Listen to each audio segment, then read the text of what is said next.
On the morning of June 11, 1944, a West Point graduate stood in a ditch in Normandy and ordered his men to do something that military doctrine had declared obsolete 26 years earlier. He told them to fix bayonets and charge across open ground into machine gun fire. By the time the sun set that day, nearly half of the men who followed him would be dead or bleeding into the French soil. But the course of the war would be altered forever. This is the story of the last great bayonet charge of the modern era, and the man who knew it was suicide but gave the order anyway. The hedgerows of Normandy did not look like a battlefield. They looked like a postcard, like the kind of pastoral scene that might hang in a farmhouse kitchen or appear in a travel brochure advertising the rustic charm of rural France. Ancient stone walls overgrown with brambles and wild roses, fields of grass rippling in the June breeze, farmhouses with peaked roofs and wooden shutters. It was the kind of landscape where children should have been playing, where farmers should have been leading cattle to pasture, where the biggest concern should have been whether the summer rains would be kind to the crops. But on this morning, 5 days after the Allied invasion had stormed the beaches just miles away, the hedgerows had become a killing ground. Lieutenant Colonel Robert George Cole crouched in a drainage ditch beside a narrow causeway and listened to his battalion die. The sound was not dramatic. There were no trumpets, no stirring music, no noble speeches. There was only the industrial staccato of German MG42 machine guns chewing through his men with a rate of fire so fast it sounded like fabric tearing, like the world itself was being ripped apart 1,200 rounds per minute at a time. Between the bursts came the wet slap of bullets hitting flesh, the screams that started high and frantic before dissolving into wordless animal sounds, and underneath it all, the desperate shouting of sergeants trying to maintain order in a situation where order had ceased to exist. Cole was 39 years old. He had been born in March of 1915 in Fort Sam Houston, Texas, the son of an Army officer, raised in a world where duty was not a word you questioned, but a fact as fundamental as gravity. He had walked the stone paths of West Point, absorbed its codes and traditions, learned that an officer's first obligation was to his men and his second was to the mission, and that these two obligations were often in direct conflict. He had volunteered for the paratroopers when airborne infantry was still an experimental concept, when jumping out of an airplane was considered either courageous or insane, depending on who you asked. He had trained his men until they moved as one organism, until he knew their names and their fears and which ones would hold under fire and which ones might break. And now he crouched in this ditch and watched all that training, all that preparation, all those relationships disintegrate under the methodical, efficient violence of German defensive fire. The 3rd Battalion of the 502nd Parachute Infantry Regiment was supposed to be elite. They were part of the 101st Airborne Division, the Screaming Eagles, men who had parachuted into darkness behind enemy lines on the night before D-Day and fought their way through chaos to achieve objectives that seemed impossible on paper. They had already bled for Normandy. They had already proven themselves. And yet here they were, pinned down on a causeway with flooded fields on either side, unable to advance and unwilling to retreat, caught in the worst possible position for an infantry unit, the nightmare scenario that every tactical manual warned against. The causeway was perhaps 4 meters wide, raised above the surrounding terrain like a spine of dry ground, cutting through a landscape that the Germans had methodically flooded. On either side, the fields had become shallow lakes, knee-deep water concealing mud that could suck a man down to his thighs, making maneuver impossible, turning what should have been open ground into a natural funnel that channeled the American advance into a single narrow killing zone. The Germans had known exactly what they were doing when they opened the floodgates and let the water transform the countryside into a trap. At the end of the causeway, perhaps 200 meters away but feeling like 200 miles, sat Ing Farm. It was not much to look at. A few stone buildings, a barn, some outbuildings, the kind of modest agricultural complex that dotted the French countryside by the thousands, but the Germans had turned it into a fortress. They had positioned their machine guns to create overlapping fields of fire, ensuring that every meter of the causeway was covered by at least 2 weapons. They had dug in their mortars behind the farm buildings, ready to rain high-explosive death on anyone who tried to close the distance. They had ranged their artillery, pre-calculated the distances, turned the entire approach into a pre-registered kill zone, where a single radio call could bring down a barrage that would erase an entire company from existence. And they were patient.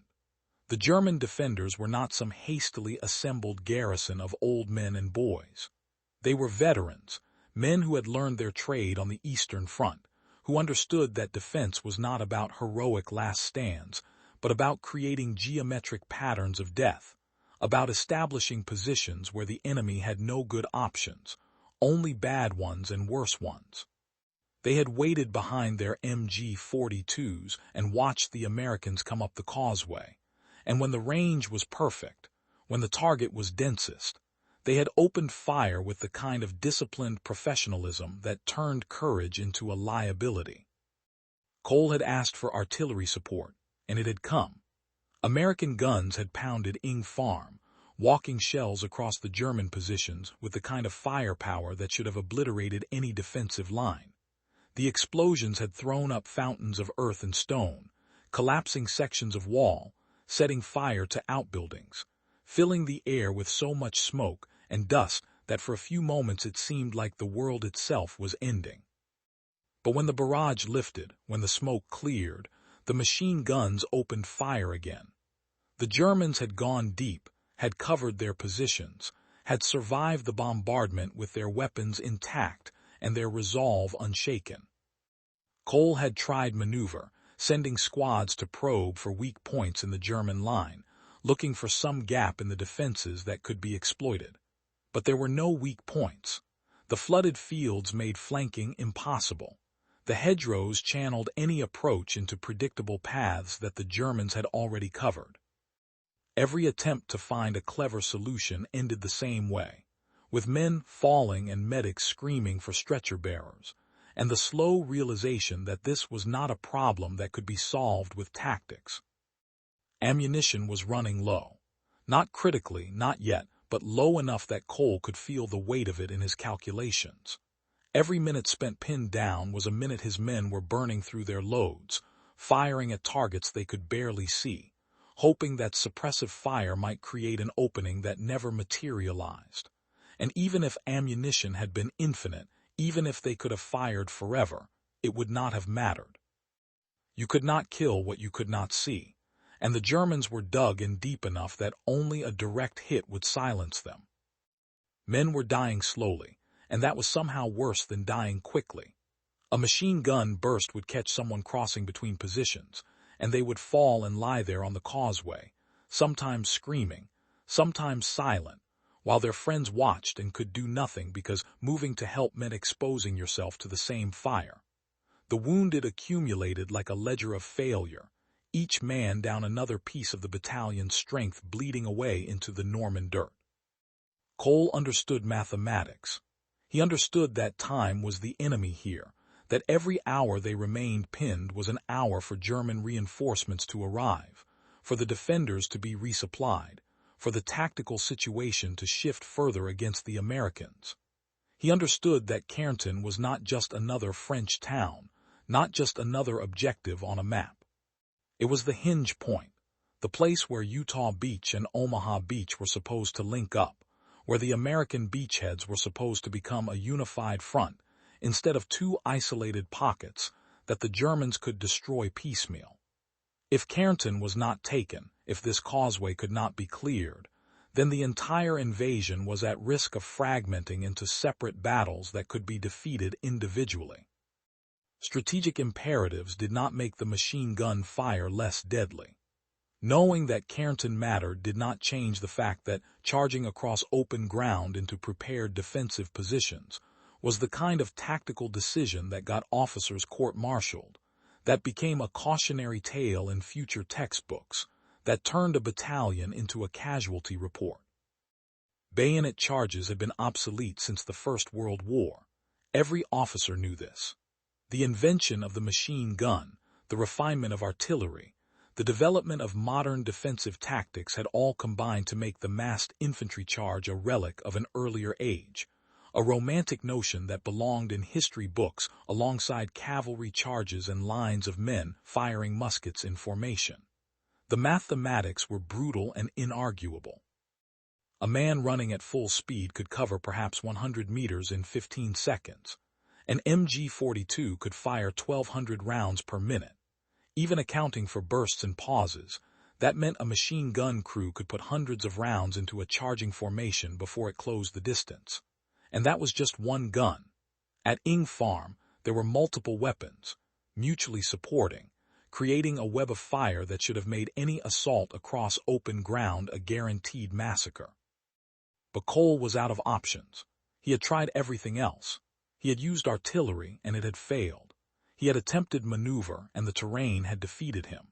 He had waited for support that was not coming, because every other unit was engaged in their own desperate battles, because Normandy was chaos, and the invasion was still balanced on a knife's edge where a few wrong decisions could send everything spiraling into disaster. Staying put meant slow death and strategic failure. Retreating meant abandoning the objective and potentially dooming the entire American position in Normandy. That left one choice, and it was a choice that Cole knew would haunt him for whatever time he had left, whether that was decades or minutes. He moved along the ditch, speaking to his officers, making sure they understood what was about to happen. Some of them argued. These were not stupid men. They could see the mathematics as clearly as Cole could. They knew what a bayonet charge across open ground meant, but Cole did not give them a choice. He gave them an order, and the order was simple and terrible. Fix bayonets. When the smoke goes down, we charge. The bayonet was a weapon from another century, a piece of steel designed for close-quarters combat in an age when soldiers stood in lines and fought at arm's length. In modern warfare, it was almost ceremonial, a symbol more than a tool. Something soldiers carried because tradition demanded it, but rarely used because battles were fought at range, with bullets and shells, not with cold steel and physical courage. But the bayonet had one quality that mattered in this moment. It was visceral. It was terrifying. It transformed soldiers from men with guns into something primal and shocking, into a force that existed outside the normal calculations of modern combat.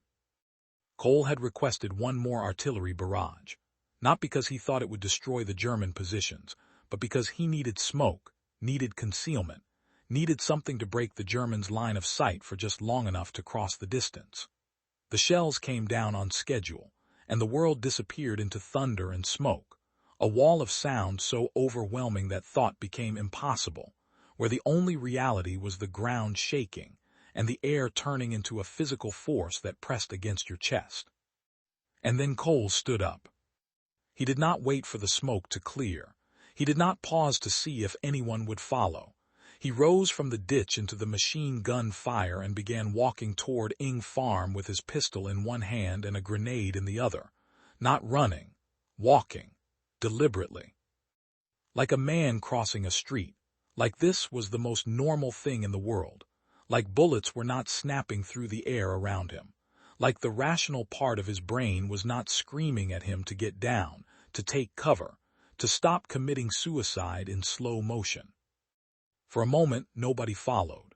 The men in the ditch watched their commander rise into the fire and could not process what they were seeing. It violated every survival instinct, every tactical lesson, every reasonable expectation of how a battlefield worked. Officers were supposed to lead from behind, to direct the battle, to preserve command and control. They were not supposed to stand up and walk into machine gun fire like they were bulletproof. Then someone else stood, and another, not all at once, not in a coordinated rush, but like a wave building, like a decision rippling through the battalion one man at a time as soldiers saw their commander walking toward death and could not let him do it alone. They fixed their bayonets with shaking hands and climbed out of the ditch and began to move forward, and the movement built momentum, and the momentum became something that transcended individual choice, became a collective insanity or collective courage, depending on how you chose to define it. The smoke was already clearing. The Germans had survived the barrage again, and their machine guns were firing, and the causeway became a hellscape of impacts, bullets kicking up dirt and sparks where they hit stone, the air itself seeming to thicken with lead. Men fell immediately. Some died without making a sound, killed so quickly their bodies crumpled before their brains could register what had happened. Others were hit but not killed, wounds that would prove fatal in hours but not seconds, and they kept moving forward because momentum carried them, because stopping meant dying alone instead of dying with purpose. The charge was not clean. It was not organized.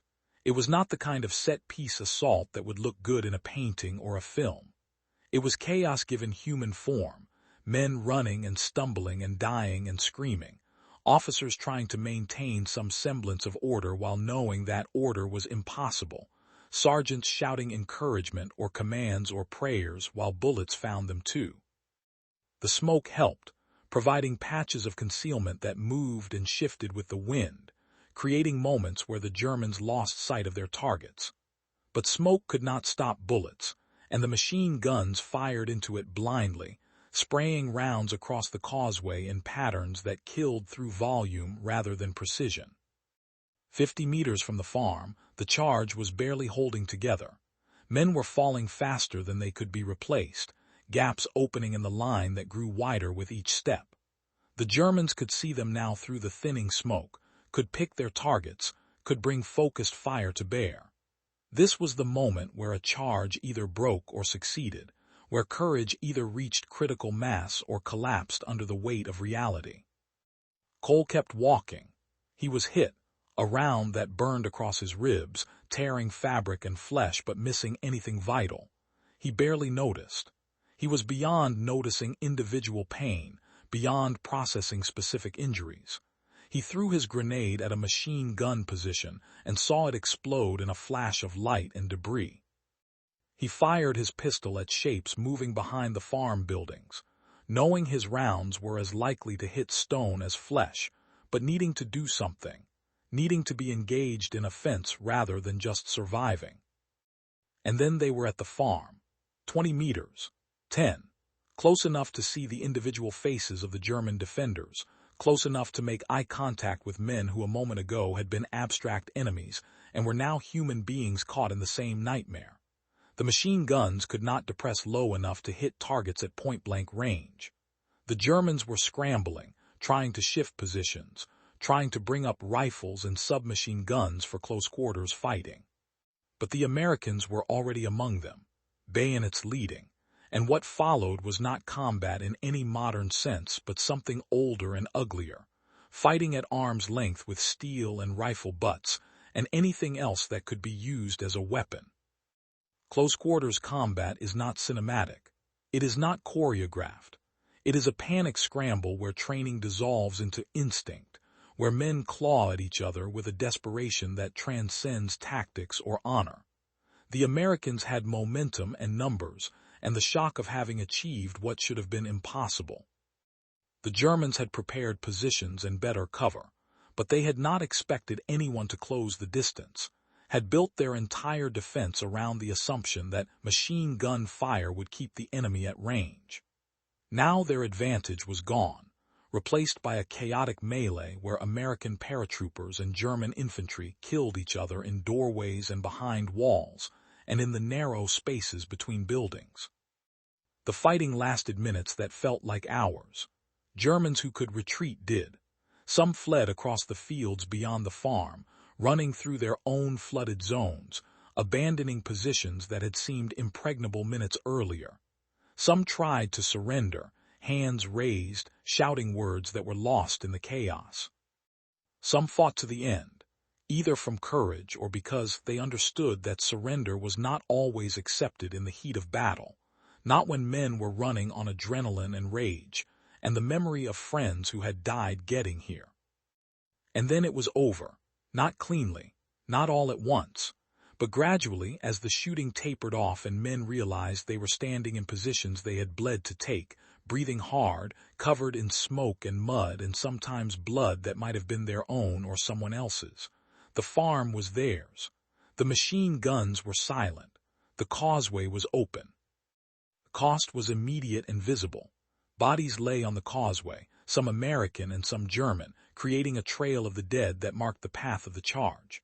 The wounded were calling for medics, voices hoarse from screaming, asking for water or morphine or simply for someone to acknowledge they were still alive.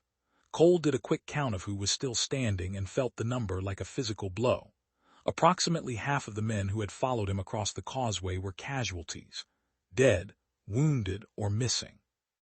The kind of loss rate that could destroy a unit's effectiveness, that could turn a battalion into a remnant. But Carentan was open.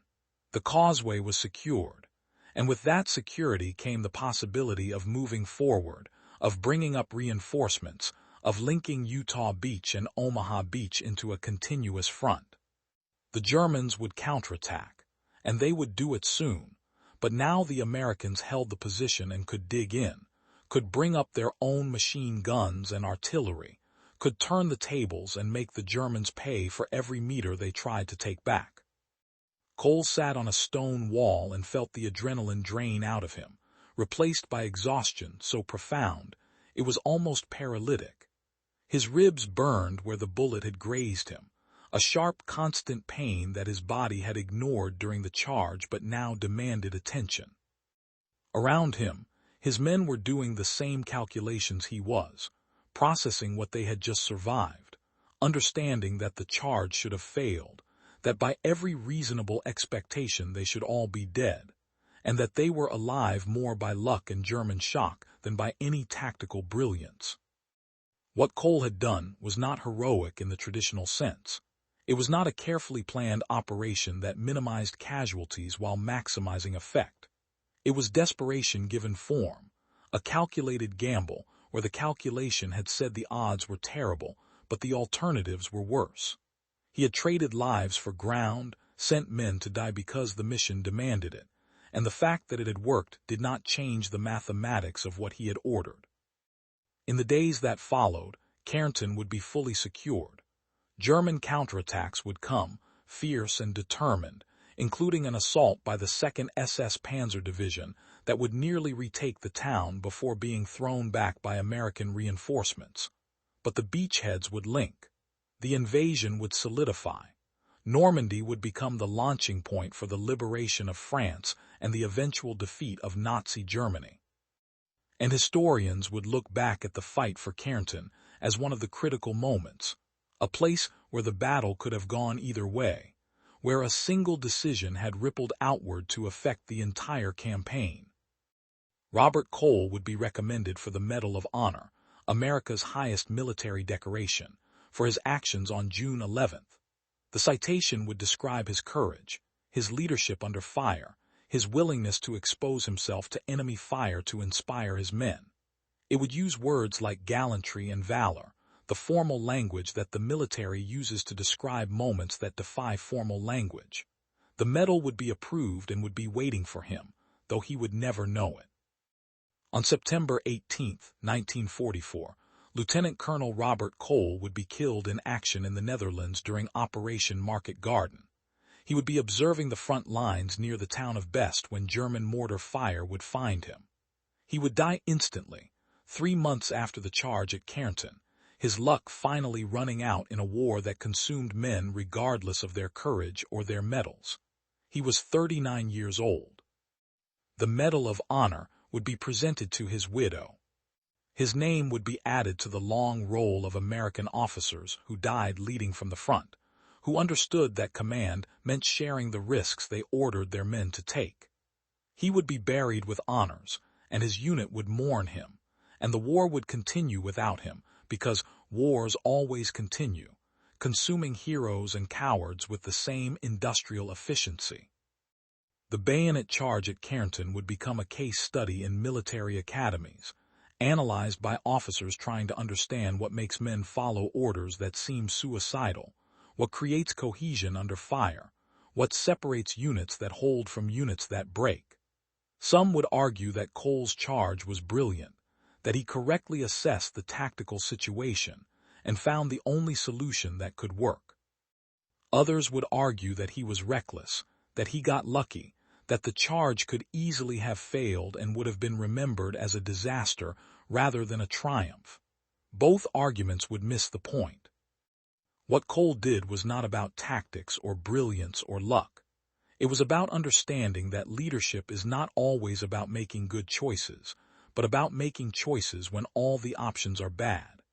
It was about recognizing that sometimes the mission demands costs that no reasonable person would pay if they had alternatives.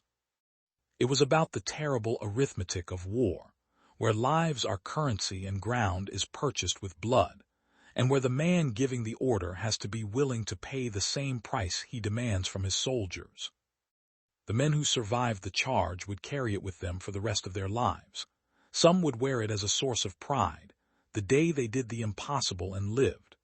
Others would be haunted by it, seeing the faces of friends who fell on the causeway, wondering why they survived when better men died. Most would feel both, pride and guilt intertwined in ways that could never be fully separated, understanding that war creates moments that are simultaneously the worst and the best of what humans are capable of. War is not about glory. War is about impossible decisions made by exhausted men in situations where every choice leads to suffering. It is about machine gun fire and flooded fields and bayonets fixed for a charge that military doctrine says should not work. It is about lieutenants becoming colonels through attrition, about battalions that lose half their strength in a single afternoon, about farmhouses that become fortresses and then tombs.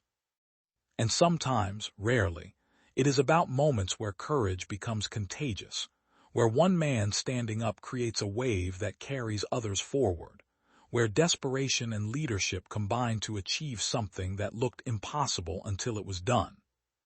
The causeway outside Carentan is quiet now. Grass grows where men died. The farm buildings have been repaired or replaced. Tourists visit sometimes, walking the ground, reading the historical markers that explain what happened here in carefully neutral language. The machine gun nests are gone. The flooded fields have been drained.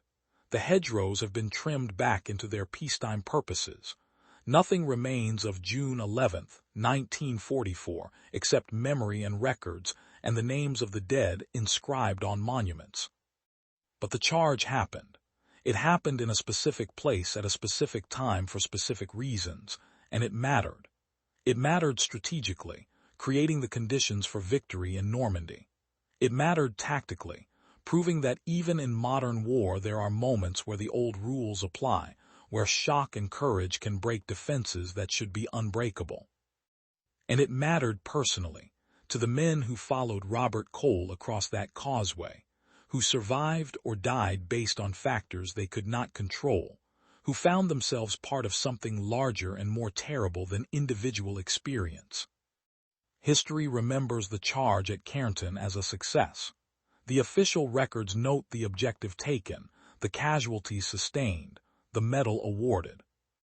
But success is a word that does a poor job of capturing what it meant to stand in that ditch, and know you were about to die, to fix a bayonet with shaking hands, to follow your commander into machine gun fire, because he asked you to, because the mission demanded it, because sometimes courage is not the absence of fear, but the decision to act despite fear being the only rational response.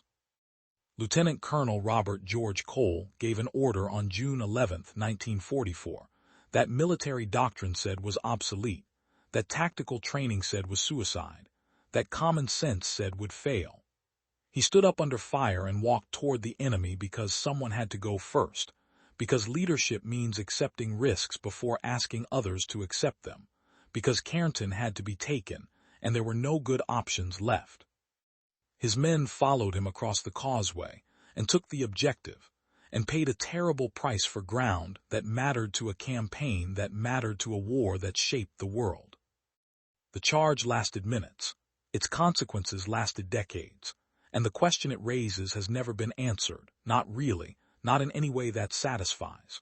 What do you do when the mission is impossible but mandatory, when the only way forward is through fire, when leadership means ordering men to their probable deaths because the alternative is strategic failure.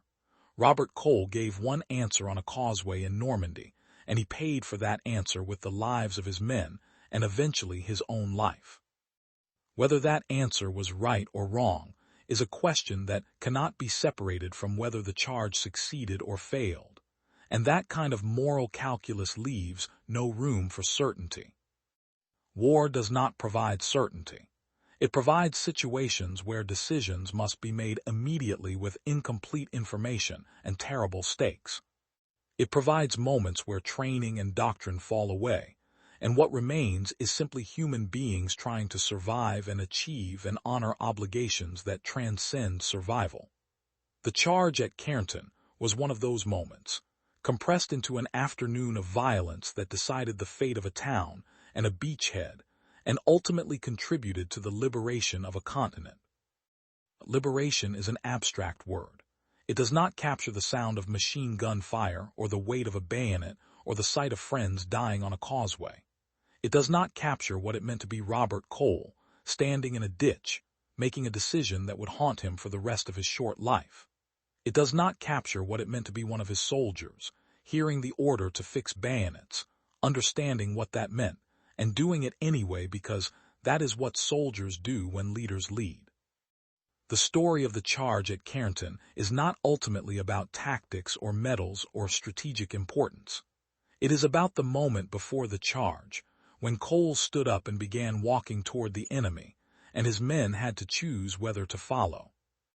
It is about the fraction of a second where fear and duty collided, where individual soldiers looked at their commander exposing himself to certain death, and decided that they could not let him die alone, that whatever bonds had been formed through training and shared hardship were stronger than the survival instinct that said to stay in the ditch.